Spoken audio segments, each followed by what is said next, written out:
16장 12절부터 16절 말씀입니다. 요한계시록 16장 12절부터 16절 말씀입니다. 우리 다 함께 한 목소리로 읽도록 하겠습니다. 또 여섯째 천사가 그 큰 대접 큰 강 유브라데의 소돔에 강물이 말라서 동방에서 오는 왕들의 길이 예비되었더라. 또 내가 보매 개구리 같은 새 더러운 영이 용의 입과 짐승의 입과 거짓 선지자의 입에서 나오니 그들은 귀신의 영이라. 이적을 행하여 온 천하 왕들에게 가서 하나님 곧 전능하신 이의 큰 날에 있을 전쟁을 위하여 그들을 모으더라. 보라 내가 도둑같이 오리니 누구든지 깨어 자기 옷을 지켜 벌거벗고 다니지 아니하며 자기의 부끄러움을 보이지 아니하는 자는 복이 있도다. 새 영이 히브리어로 아마겟돈이라 하는 것으로 왕들을 모으더라. 아멘. 16장은 일곱 대접 재앙에 대해 말씀하고 있습니다. 오늘 본문은 여섯 번째 재앙이 임할 것과 심판에 대한 경고의 말씀들이 기록되어 있는데, 이 여섯 번째 대접 재앙은 유브라데 강물이 말라서 동방에서 오는 왕들의 길이 예비되어서 온 천하의 임금들이 하나님과 대적하며 싸우려고 아마겟돈이라는 곳에 모이는 것입니다. 이 아마겟돈 전쟁은 하나님을 대적하는 마귀와 하나님과의 영적 전쟁을 상징하는 것이죠. 그런데 14절 후반부에 보시면 그 전쟁은 하나님 곧 전능하신 이의 큰 날에 치러질 전쟁이라고 이렇게 표현이 나옵니다. 그 말은 마귀의 세력들이 하나님의 보좌를 노리고 세상을 미혹해서 전쟁을 일으키지만 결국 그 전쟁은 하나님께서 계획하고 계신 하나님 그 전능하신 이 큰 날, 즉 심판의 날을 재촉하는 그런 전쟁이 될 것이다라는 것을 우리에게 상징적으로 보여주고 있는 것입니다. 이 여섯 번째 대접 재앙은 여섯 번째 나팔 재앙과 매우 좀 비슷한 데가 있습니다. 그래서 이것은 유브라데 강을 중심으로 벌어질 전쟁에 대해서 말씀하고 있는데, 그러나 이 여섯째 나팔 재앙에서는 마귀의 무리들이 땅에 거하는 자들에게 이 치명상을 주려고 풀려나는 반면에 여기서는 동방의 왕들, 즉 왕의 세력들이 유브라데 강을 건너 하나님을 대적하는 전쟁을 하기 위해서 모여든다라고 말씀하고 있는 것을 우리가 볼 수 있습니다. 그런데 이것은 정치적인 어떤 실제의 역사라기보다는 세상의 종말론적인 상태를 묘사하는 것으로서 고대 이스라엘의 전쟁 경험을 배경으로 하고 있고요. 그리고 동방의 왕들이라고 표현한 즉 악한 세력들의 어떤 궁극적인 패배를 나타내고 있는 것입니다. 그래서 이처럼 악한 세력이 비록 이 땅 위에서 큰 권세를 행사하면서 영원히 승리할 것처럼 보일지라도 끝내는, 결국에는 하나님께 그들이 패할 수밖에 없을 것입니다. 그러므로 우리 성도들은 현재 당하는 고난과 어려움을 담대하게 이기고 우리에게 궁극적인 기쁨을 제공하시는 그리스도에 대한 변치 않는 믿음 그리고 소망을 마음 가운데 깊이 간직해야 할 줄로 믿습니다. 여기 13절과 14절 보니까 개구리 같은 새 더러운 영이 용과 짐승과 거짓 선지자의 입에서 나온다라고 말씀하고 있는데요. 이 셋은 느낌이 어떤 귀신의 삼일체 같은 그런 느낌을 받고 있습니다. 그래서 이것은 사단과 동방의 왕들, 즉 세상 권력이 연합을 해서 하나님을 대적하는 것을 표현하고 있습니다. 그래서 옛부터 유대인들은 이 개구리를 부정한 동물로 여겼습니다. 그래서 개구리는 성경에 보면 늘 재앙과 관계를 가지고 있는 것으로 생각되어졌는데, 여기서는 개구리와 관련된 몇 가지 특성을 우리가 살펴보므로 이 더러운 영이 의미하는 것을 좀 살펴보고자 합니다. 첫째는 개구리는 재앙을 가져오는 동물이다라는 것이죠. 모세 때 애굽에 내린 10가지 재앙 중에 개구리 재앙이 있었습니다. 구약 성경의 다른 여러 곳에서도 개구리는 재앙을 가져오는 동물로 묘사되고 있습니다. 출애굽기 8장 5절부터 22절에 그런 말씀 기록이 되어 있고, 시편 105편 30절에도 개구리에 대해서 이제 묘사된 내용이 나옵니다. 두 번째, 개구리는 더럽고 부정한 동물이다. 레위기 11장 10절에서 개구리는 물과 바다 중에 거하는 부정한 동물로 나타나고 있습니다. 여기서 우리는 이 개구리 같은 새 영이 땅 위의 사람들에게 더러운 영향력을 행사하는 존재라는 것을 우리가 추정해 볼 수 있을 것입니다. 또 세 번째, 개구리는 계속적으로 무의미한 소리를 내는 동물이잖아요. 그래서 어거스틴은 개구리는 가장 수다스러운 동물이다 이렇게 표현을 했습니다. 여기서 우리는 개구리가 개굴 하면서 의미를 알 수 없는 소리를 반복하며 오르내는 것을 이제 비유한 것인데, 이 이유는 더러운 영의 말이 사람들에게 있어서 들을 만한 가치가 없고 무익하고 무의미한 것이라는 것을 상징하고 있는 것입니다. 그래서 네 번째로는 이 페르시아의 종교에는 조로아스터 교에서 이제 개구리는 풍요나 다산의 어떤 여신인 헥트로 상징되고 있다고 합니다. 그래서 유대인들은 이런 여신들을 귀신즉 사단의 사자 또는 우상 숭배와 밀접하게 연결된 그런 존재로 여겼습니다. 그래서 이처럼 개구리는 성경 문학에 있어서 사단으로 상징될 만큼 어떤 더럽고 좀 추한 그런 존재로 취급되어 있다라는 것이죠. 그러므로 개구리 같은 새 더러운 영이란 세상에 존재하는 모든 악의 연합체라고 우리가 할 수 있을 것 같습니다. 이 같은 사실은 본문 14절에 말씀하는 귀신의 영이라는 말로써 우리가 확증할 수 있을 것입니다. 그런데 이 더러운 귀신의 영은 용의 입과 짐승의 입과 거짓 선지자의 입이라는 말과 연관시켜서 이제 거짓말과 현혹시키는 말을 하는 그러한 존재들이라고 하는 것입니다. 그래서 귀신의 영은 땅의 왕들을 현혹시키기 위해서 거짓 예언자들처럼 이적을 행하고 온갖 거짓말과 유혹하는 말로 하나님을 대적하는 세력들을 결합시키려고 한다는 것입니다. 이러한 사단의 관계는 오늘 우리들의 주변에서도 찾아볼 수 있습니다. 쉽게 말하면 사이비 종파 교주들의 입에서 나오는 말들을 들어보세요. 여기 세 종류의 입에서 나오는 것이 더러운 영이라고 합니다. 그래서 사단이 주로 무엇을 사용하느냐, 그러니까 이 사람들의 입을 통해서 사단은 또 역사할 때가 많이 있습니다. 그래서 입에서 나오는 말들이 어쩌면 세상에서 가장 추할 수도 있고 또 아름다울 수도 있습니다. 어떤 현란한 말로 사람들을 미혹합니다. 사람은 어떤 말을 하고 사느냐, 그것이 굉장히 중요합니다. 긍정적인 말, 칭찬의 말, 사랑의 말, 위로의 말, 격려의 말들은 사람의 마음을 평안하게 해주고 힘이 나게 합니다. 그러나 부정적이고 위협적이고 미워하고 불평하고 원망하고 이간질하고 비방하는 이러한 많은 그러한 말들은 사람들을 추하게 만들어버립니다. 인격을 망가뜨리고 마음의 상처를 주고 미움을 극대화시키며 화목을 깨뜨립니다. 전쟁을 일으킵니다. 관계를 깨뜨리고 분열시켜버리고 마는 것입니다. 그러므로 사단은 더러운 영을 통해 입을 사용하여 세상을 어지럽히고 성도를 믿음에서 떠나게 하는 것입니다. 우리가 말이면 다냐 그런 말이 있지 않습니까? 그러니까 우리는 말도 안 말을 하고 살아야 사람다우며 하나님이 기뻐하시는 언어로 살아가야 성도다운 것입니다. 이 대중매체인 매스컴을 통해서 진리를 가장한 사건 목자들의 입과 행동을 통해서 자신의 이익만을 추구하는, 또한 우리의 입술을 통해서도 사단은 자신들의 세력을 규합하여 그리고 자신이 계획한 거짓 교훈들을 세상에 전파하려고 하고 있습니다. 오늘 우리들에게 필요한 것은 귀신의 영이 제공하는 혼탁하고 거짓된 문화를 성령의 능력으로 변화시키며 참되고 진실한 언어와 사상이 통용되어지는 그런 세상을 만들어 가야 하는 것입니다. 어제 제가 교구 임원들과 식사를 하러 갔습니다. 룸이 진실방이 있습니다. 진실방. 진실 1, 진실 2, 특진실. 방이 다 진실인데 1, 2, 3, 뭐 이렇게 나가더라고요. 세상 사람들도 영업을 하면서 진실이라는 단어를 즐겨 사용하고 있구나. 그것을 제가 보게 됐어요.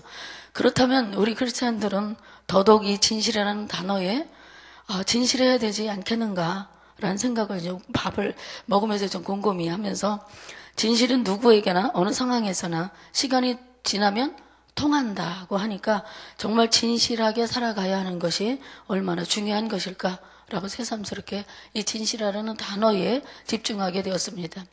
진실의 반대말은 거짓이잖아요. 거짓말. 그래서 진실도 거짓도 드러나게 되어 있습니다. 아무리 감추려고 해도 하나님이 들춰내시면 진실도 드러나고 거짓도 드러나는 것입니다. 하나님은 공의로우시고 진실하시기 때문입니다.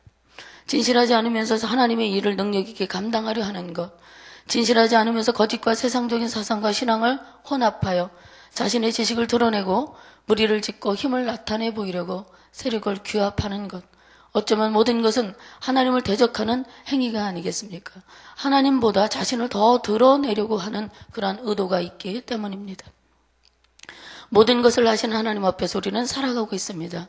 진실하게 사는 것, 참되게 성도답게 사는 것에 중심을 둘 수 있기를 소망합니다. 이 세 영, 그러니까 용과 짐승과 거짓 선지자의 입에서 나오는 이 세 영이 아마겟돈이라는 곳으로 왕들을 모으더라라고 말씀합니다. 그래서 이 헬라어로는 아마겟돈이고 히브리어로는 하르무게또, 무기또 언덕이라는 그런 곳이죠. 그래서 무기또는 갈릴리 남방에 위치한 요새 도시인데 그 주변에는 기손강이 있습니다. 그런데 이곳은 고대로부터 중세 만렵에 이르기까지 세계의 가장 큰 전쟁터 중에 하나였습니다. 이것은 바락과 여선지자 두보라가 시스라와 그의 병거들을 쳐부순 곳이기도 합니다. 그리고 아하시아 왕이 예후의 화살에 맞아 죽은 곳이기도 하죠. 그래서 요시야 또 왕이 애굽의 바로느고 왕과의 전투에서 죽어간 곳이 바로 이 무기또이기도 합니다.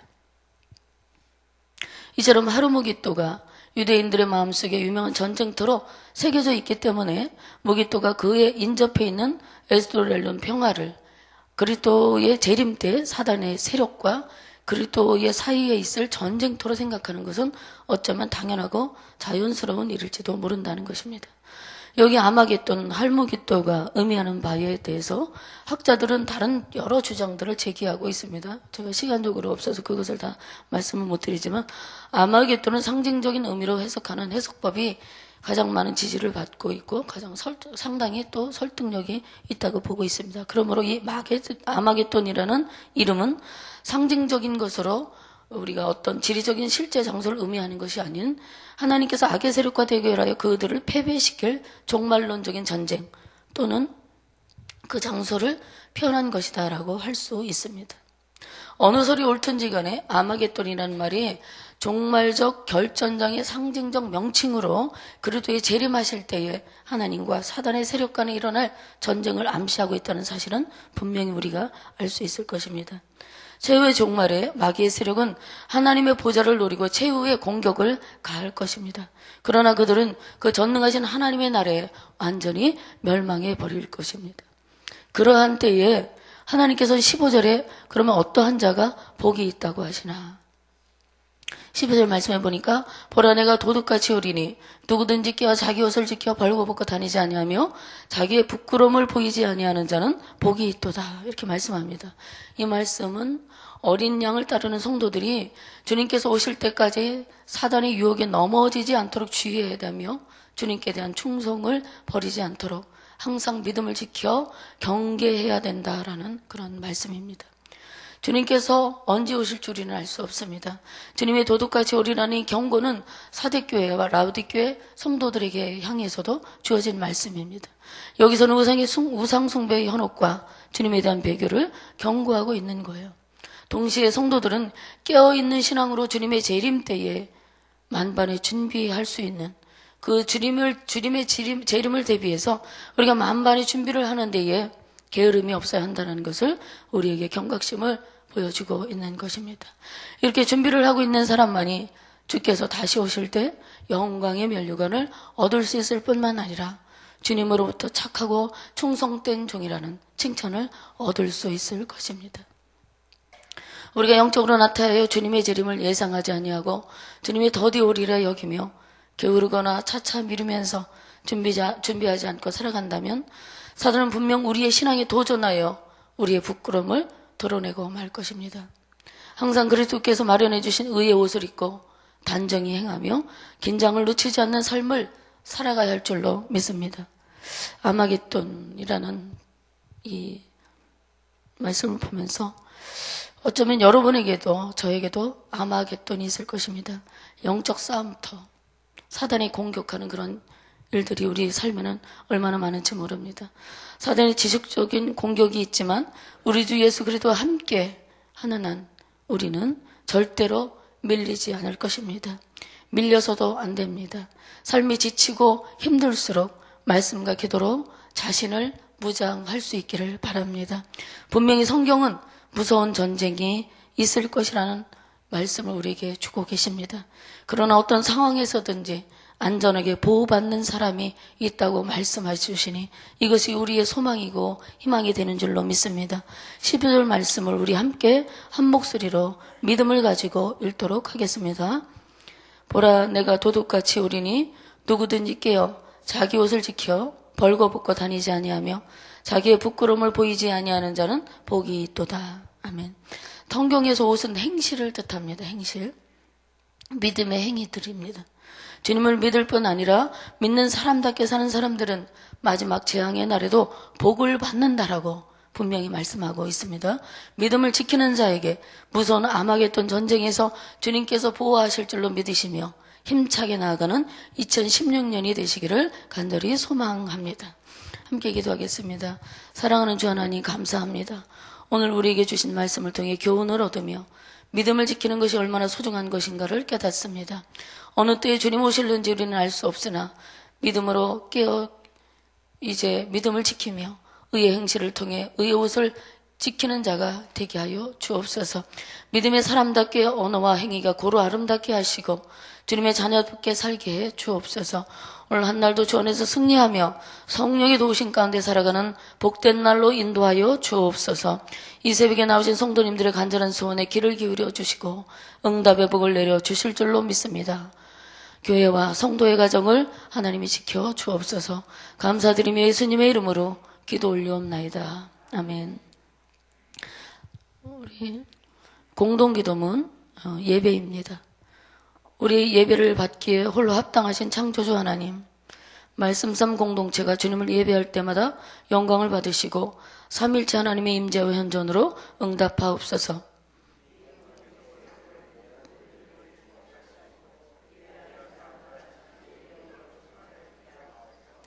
주님이 찾으시는 예배자들이 훈련되어 일어나게 하옵소서.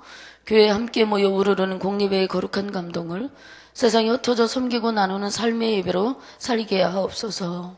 아멘. 주기도문 하시겠습니다.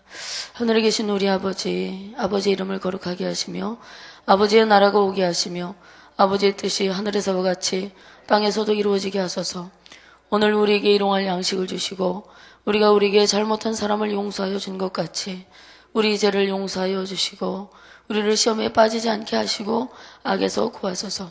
나라와 권능과 영광이 영원히 아버지의 것입니다. 아멘. 오늘 함께 들으실 기도 제목을 드리겠습니다. 지금 들은 말씀이 내 삶으로 이어지게 하옵소서. 2016년 우리 교회에서 실시하는 성경 2000 통독으로 우리의 믿음이 충만하게 하옵소서. 입시 과정 중에 있는 수험생들과 취업생들의 크신 은혜를 주셔서 정용부 동계수련회가 있습니다. 중등부 수련회에 또 성령의 충만한 은혜를 베풀어 주옵소서. 2016년 우리 교회 말씀인 요한일서 4장 16절에 복이 넘치게 하옵소서. 성도들의 믿음과 가정과 자녀와 직장과 사업을 축복하여 주시고 참 평안을 주소서. 그리고 한국 경제 정계와 경제, 사회, 문화, 외교의 장을 하나님께서 활짝 열어달라고 이와 같은 기도 제목으로 함께 기도해 주시고 가지고 나오신 기도 드리신 후에 삶의 자리로 돌아가시도록 하겠습니다. 하나님 아버지 감사드립니다. 오늘 들은 말씀을 마음에 새깁니다. 하나님께서 도둑같이 우리를 어느 때 주님 오시면 도둑할 수 없으나 우리의 믿음을 지켜 이 옷을 입고 우리 주님을 이제 재림 때 오실 주님을